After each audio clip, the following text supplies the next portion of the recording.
Wapendwa katika Kristo, Bwana Yesu asifiwe.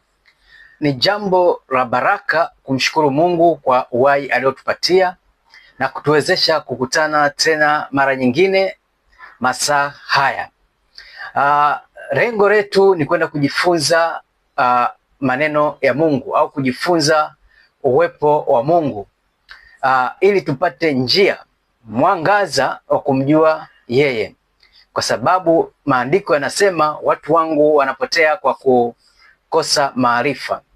Maarifa tunayapataje? Tunayapata katika kulijua neno la Mungu, kuomba na kushirikiana na wenzetu katika ibada mbalimbali.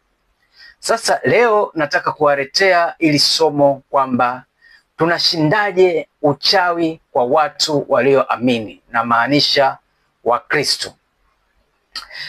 Kwa watu walioamini, kushinda uchawi au kumshinda mchawi hakuji kwa nguvu za kibinadamu, amen, bali kwa imani kwa Mungu, maombi, kuishi katika kweli ya neno la Mungu.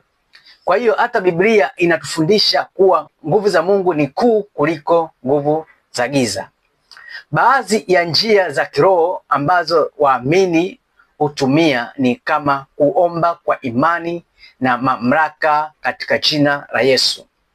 Kwa hiyo vyovyote unavyoomba, kwanza uwe na imani afu utumie mamlaka ya jina la Yesu, kwa sababu tunasema jina la Yesu ndio lenye mamlaka ya kutoa kila aina ya nguvu za giza, mapepo, magonjwa na pia kumuinua mtu. Kwa hiyo ni lazima utumie mamlaka katika jina la Yesu kwa imani ambayo uko nayo. Pia kusoma na kutafakari neno la Mungu kila siku. Ni lazima uwe na tabia ya kusoma na kutafakari neno la Mungu. Pia kufunga na kuomba inakupa nguvu wewe ya kufanya chochote na Mungu ina maana ni lazima ujitesi, ni lazima usumbue mwili wako ili upate baraka zaidi ya kupata mamlaka kwa kutumia jina la Yesu Kristo. Amen. Pia mpenzi, ndugu msikilizaji au mtu uliamini, pia ni kuogopa hofu, kutoa hofu, kwa sababu hofu inampa adui ushindi. Siku zote unapokuwa na hofu, basi tayari ushampa adui yako ushindi. Kwa hiyo tuepuke hofu, kwa sababu hofu huwapa adui ushindi. Kushiriki na waumini pamoja au kushiriki na waumini wengine katika maombi, hiyo huleta nguvu zaidi. Maombi ya pamoja huleta nguvu pia zaidi. Tukisoma katika Biblia, maandiko yanatuambia na kuwatia moyo wale walioamini ama Wakristo. Aliye ndani yenu ni mkuu kuliko aliye duniani. Tunaipata katika Yohana wa kwanza sura ya 4 mstari wake wa 4 pale. Pia tunaona silaha za vita vyetu si mwili, bali zina uwezo katika Mungu. Tunaipata katika Wakorintho wa pili 10 mstari wake wa 4 pale.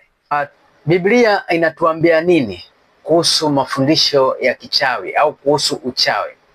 Biblia inaonyesha wazi kuwa uchawi, uganga na matendo ya nguvu za giza hayampendezi Mungu. Mungu anataka watu wake wamtegemee yeye.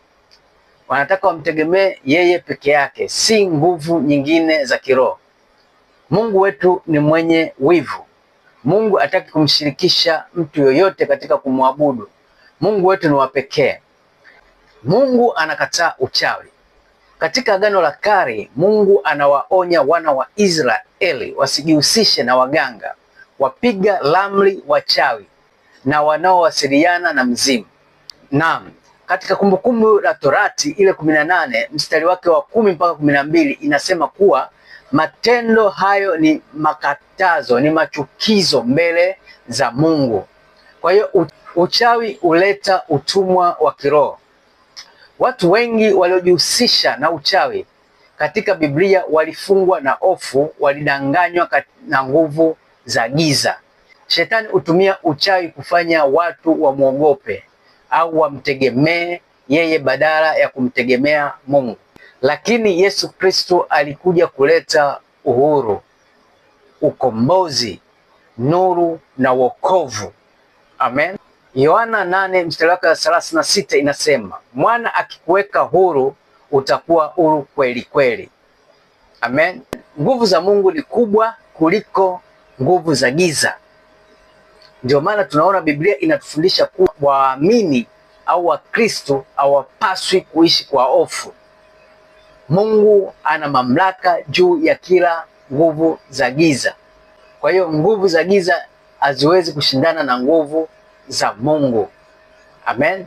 Katika kitabu cha Matendo ya Mitume, Biblia inatufundisha kuwa waamini hawapaswi kuishi kwa hofu.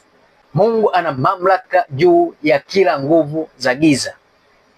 Katika kitabu cha Matendo ya Mitume, wachawi wengi walitubu na kuacha matendo yao waliposikia injili ya Kristo. Silaha za Mkristo katika vita vya kiroho. Wakristo hushinda kwa maombi, neno la Mungu, imani, kufunga na maisha ya kitakatifu. Tukiangalia ile Waefeso 6:11 inasema, vaeni silaha zote za Mungu mpate kuzipiga au kuzishinda ila za shetani. Amen. Mkristo anatakiwa kufanya nini? Unatakiwa kufanya nini? Kumtegemea Mungu pekee, kuepuka irizi, ramli na ushirikina, kusoma Biblia kila siku, kuomba bila kukata tamaa, kushiriki na waumini wengine, yaani kushiriki zile ibada za pamoja. Kwa hiyo niseme tu au nimalizie kwa hili kwamba ushindi wa kweli haupatikani kwa nguvu za kibinadamu, bali kupitia Yesu Kristo. Mungu huwapa amani, ulinzi na ushindi wale waliomwamini na kutembea katika njia zake. Hata tukitizama Yohana wa kwanza ile sura ya 4:4, nafikiri tumeshaisoma pale, aliye ndani yenu ni mkuu kuliko aliye duniani. Amen. Pale tubarikiwe, tuamini na tuombe maombi haya kwa ajili ya kujiwekea ulinzi dhidi ya wachawi. Itakuwa ni jambo la baraka kama utaweza kunifuatilia tukaomba kwa pamoja. Amen. Tukaombe maombi ya ulinzi dhidi ya nguvu za giza. Hata ukinifuatilia, ninachoomba Mungu atakupa ulinzi kwa sababu utakuwa umeyatamka haya maneno wewe. Amen. Tuamini na tuombe. He Mungu Mwenyezi, nakuja mbele zako kwa jina la Yesu Kristo. Nashukuru kwa ulinzi, rehema na uzima wako juu ya maisha yangu. Bwana, naomba unistiri kwa damu ya Yesu. Rinda moyo wangu, akili yangu, kazi yangu, kila mipango ya adui, nguvu za giza, uchawi, hila na mashambulizi ya kiroho na vibatilisha katika jina la Yesu Kristo. Baba wa mbinguni, nijaze Roho Mtakatifu wako, nipe amani, ujasiri na imani ya kusimama imara katika wewe. Naamini hakuna silaha itakayofanyika dhidi yangu itakayofanikiwa. Bwana Yesu, uwe nuru yangu wakati wa giza, uwe ngao yangu wakati wa vita, uwe kimbilio langu wakati wa hofu. Naomba nyumba yangu ibarikiwe na kulindwa na kila roho ya hofu, mashaka na mateso iondoke katika jina la Yesu. Asante Baba kwa ushindi ulionipa. Naamini kuwa uko pamoja nami leo na siku zote. Katika jina la Yesu Kristu nimeomba nikiamini. Amen. Mbarikiwe sana. Amen. Amen. Na haya maombi basi yakawe ni ulinzi wako katika maisha ya kiroho na hata katika mwili, kwa sababu hakuna nguvu za giza, hakuna nguvu za dunia ambazo zinaweza kushindana na nguvu za Mungu. Siku zote Mungu wetu ni mkuu, ni Mungu mwenye uwezo, ni Mungu mwenye mamlaka. Kwa kupitia jina la Yesu Kristo basi linaweza kufanya mambo yote. Sehemu ambapo unaona kwako ni pagumu au sehemu ambayo unaona imeshindikana kwa jina la Yesu ni sehemu nyepesi sana.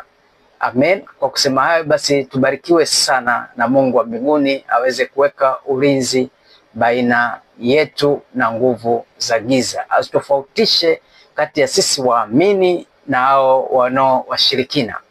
Sisi waamini tuna nguvu, tumependelewa nguvu ambayo hamna mtu yoyote atakayoweza kuishinda nguvu hiyo ya Mungu. Bye bye. Lakini kama bado huja subscribe channel hii, basi fanya hivyo ili upate notification kwa update zote tutakazo kuwaletea.